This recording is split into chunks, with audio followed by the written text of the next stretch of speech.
Hello everyone and welcome to my kitchen today. I apologize, I did not get to post this video over the weekend, but my husband means the world to me and he's the world's best husband and the world's best father. So I want to celebrate him and devote 100% of my attention to how amazing he is and spoil him rotten. And I did, I achieved that goal.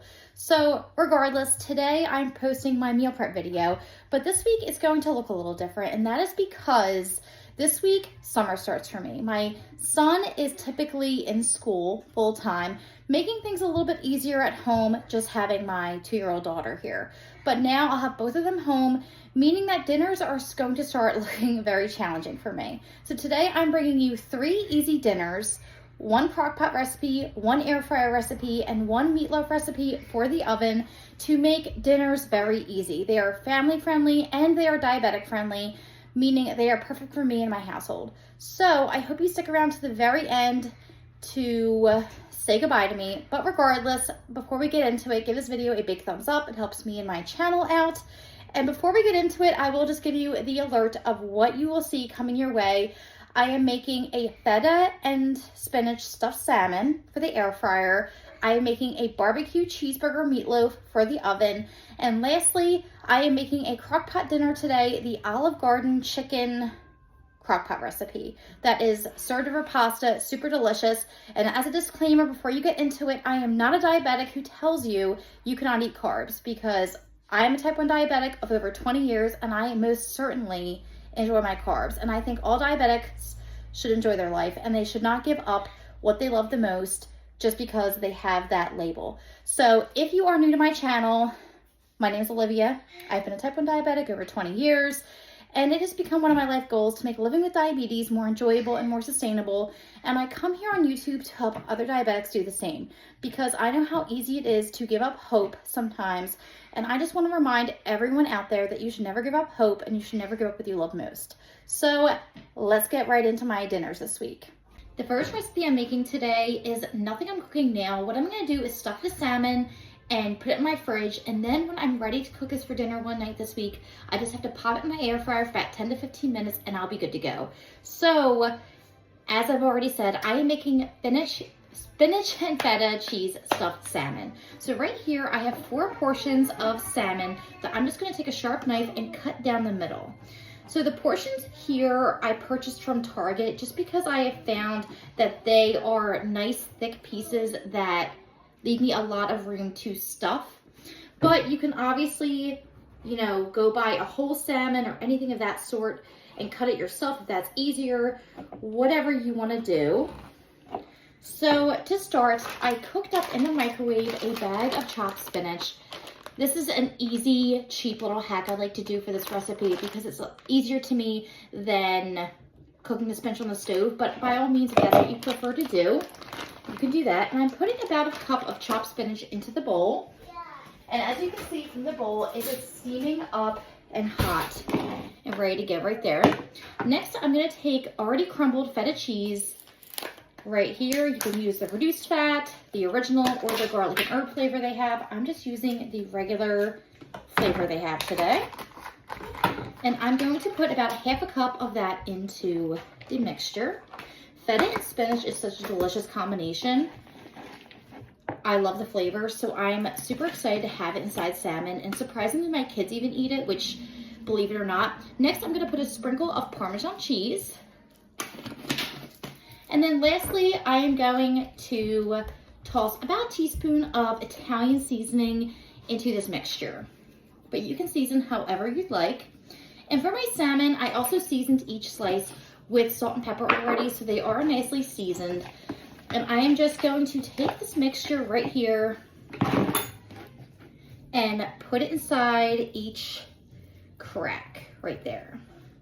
And you can cook this in the oven if you find that to be easier, but I just think an air fryer, quick and easy recipe is the way to do it with this one. I like to clean my air fryer, obviously, but I like to put a nice little nonstick spray on there. And then I put the salmon on and I just plop it in there for about 10 to 15 minutes and it cooks up. I don't move it, I don't rotate it, I just let it go and do its thing, and it turns out so delicious. And the air fryer does a great job at crisping the salmon up. And if I didn't already say it, I cook it at a 400 degree air fryer. So that way the skin gets nice and crispy. But you can see right here, this is what the salmon ends up looking like. It's absolutely delicious and something you would expect to get at a restaurant. But I'm making it home today for a fraction of the price. Very diabetic friendly, very delicious. So I definitely recommend you give this one a try. And as I mentioned at the beginning of this video, this is perfect for school because now I have it ready to go in my fridge for one night when I don't have to do the prep now. I just have to throw it in the air fryer and I am good to go for dinner. So if you give this recipe a try, enjoy. Another really easy dinner that I love to prepare for my family that my kids enjoy is barbecue cheeseburger meatloaf. And I'm doubling this recipe today because I'm going to toss one of these meatloaves in my freezer and one I'll leave in my fridge for later this week. But coming into the months of summer, it is so nice to have a meatloaf ready to go in my fridge that I can just pop into my oven, or if I want to put it into my freezer, I can just thaw it out the night before and cook it that day. So it's like a fresh made meatloaf with all the prep work already done for you. And this is kind of a riff on a traditional meatloaf because like I said, it is a barbecue cheeseburger meatloaf. So perfect for summer. So to start, I added 2 pounds of lean ground beef into my bowl. Next, I'm taking a small white onion and I'm dicing that up and tossing it into my mix. Just like so. I love onions, so if you're not as much of an onion person as I am, by all means, you can use less. Next, I'm going to take 2 eggs and I'm going to crack them right in there. And like I said, I am doubling this recipe. I will leave a recipe below for just one meatloaf if you're interested in that. Also, if you don't know already, I'm an eyeballer, so I'll be eyeballing most of these ingredients. Next, I will be tossing in about 3/4 of a cup of barbecue sauce. There we go. And about 3/4 of a cup of breadcrumbs. Now, a little diabetic hack, because you know these are bread, they do have carbs. One thing I used to do when I followed a ketogenic diet for meatloaf was I would crush up pork rinds and put that in, and that did an amazing job at adding such good flavor to the meatloaf and being carb free. So if you follow a keto diet or you're trying to make this recipe even lower carb, try crushing up some pork rinds, or they even sell canisters of crushed pork rinds. They're just really expensive. So do what you choose. Next, I'm going to add 1/2 cup of cheese. You can add any cheese you like, but I try to do cheddar cheese because I feel like that's what I would want on top of a nice barbecue cheeseburger. And now I'm going to add a splash of cream. You can use heavy cream, milk. I'm just using 1/2 and 1/2, and you're going to want to put a nice little splash into there. It just adds a little more liquid because since I'm not adding as much liquid to this meatloaf, I want to make sure it still blends nicely. I'm also going to add about 2 tablespoons of minced garlic. If you don't have minced garlic, feel free to just use regular garlic powder if that's what you have on hand. And then the most important part of this meatloaf is, by all means, the seasoning, because that's really what puts it forward as a cheeseburger flavored meatloaf. So like I said, I'm doubling these seasonings, so keep that in mind when you're watching me add this stuff in there. But I'm going to add 1 tablespoon of salt. Sorry, not 1 tablespoon, 1 teaspoon of salt, 1/2 a teaspoon of pepper. I'm going to add 2 teaspoons of oregano.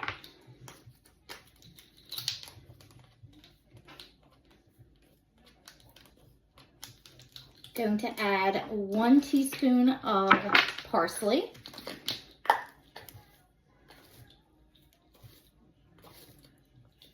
And then I'm going to add 1 teaspoon of paprika. And then once all that's in there, I'm going to mix this by hand and put them into my meatloaf pans. I'm just using nice and easy disposable meatloaf pans. And I will cook one of them now for later this week to have in my fridge ready to go. And the other one I'm going to just foil wrap and throw into my deep freezer. So then that one day when I don't feel like cooking dinner, I can just pull out a meatloaf and have it ready and good to go. And it'll taste like a barbecue cheeseburger, and you literally just can't get better than that in the heat of summer. So I will mix this one up. And as a disclaimer, I did wash my hands. But if you are looking at making this lower carb, like I said, I definitely recommend the pork rinds. That's a great option. Also, if you prefer, you know, you can crush up some chips or crush up some crackers to give it a slightly different consistency or flavor profile. But today I just figured I would use the nice, delicious breadcrumbs because it's what I had on hand. Toss this one in there. And one thing that you can do, but I do not do, is you can add some barbecue sauce to the top of this before you bake it to give it more of that barbecue-like flavor. But honestly, the barbecue sauce I put inside of it does a great job at giving it that barbecue flavor. So here we have the little meatloaves. They are 2-pan little loaf pans, and I'm ready to go. I now have 2 easy, healthy, diabetic-friendly dinners ready to go for me and my family. So my dinner's been in my slow cooker for just about 6 hours now, and I am getting ready to shred it up. I have one of these fancy meat shredding tools or meat mashing tools. If you've never tried it, I highly recommend it. I know I've seen them on Amazon. They just make shredding chicken so much easier.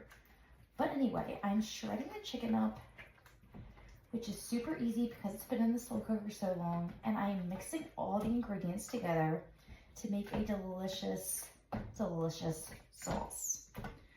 So, all the chicken is shredded. Now I just have to stir it all up. Actually, you know what? I'm gonna use a whisk just to get the sauce to kind of like blend together because the cream cheese is kind of hard to mix in. It smells fantastic. It does smell like the Olive Garden salad dressing, as you could imagine, because I did use that as an ingredient. And once you add the pasta to this, it is such a good meal. You just can't, you can't describe it. It's delicious, I promise.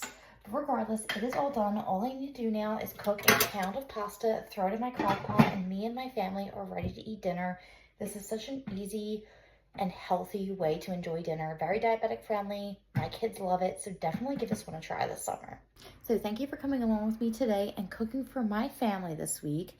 If you preferred these type of video I did today where I did a family meal prep, leave in the comments below. Or if you prefer more single meal prep that I typically do, you could also leave that in the comments below. I'm just curious what you guys like better, but I thought for this week, being the first week of official summer for my family, it would be really great to have dinner ideas in this video, so that way we can get off to the summer in the best way possible.